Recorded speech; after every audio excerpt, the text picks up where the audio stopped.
আমার গুরু প্রসন্ন হয়েছেন, আমার গুরু প্রসন্ন। রিমা, শিষ্য জপ করতে করতে গুরুর চরণ চিন্তা করবে, শিষ্য জপ করতে করতে গুরু বদন চিন্তা করবে, চিন্তা করে গুরুকে প্রণাম করবে। আর গুরুর যদি শিষ্যের কথা মনে পড়ে জপ করতে করতে, তাহলে গুরুদেব হাত তুলে আশীর্বাদ করবেন। আর গুরুর যে শিষ্যের কথা মনে পড়বে, জানবি সেই শিষ্যরা ভজন করতেই হবে না। গুরুরূপে কৃষ্ণ কৃপা করে ভাগ্যবানে, সেই শিষ্যরা ভজন করতে হবে না। গুরু যার কথা মনে করবে, কার কথা মনে করবে?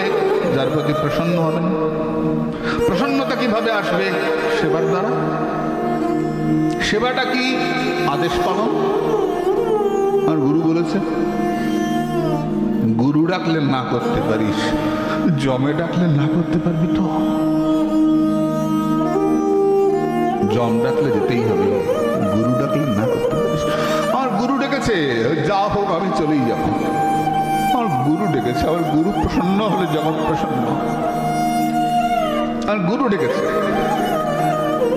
ওই লোক অনেক পয়সা দেয়, দেয়। আমার দেহটা তো গুরু দেওয়া দেহ, আমি গুরুর দেহ দান করে দিচ্ছি, দেহটা গুরু সবাই লাগবে। তাহলে যা হবে হবে। হ্যাঁ মা,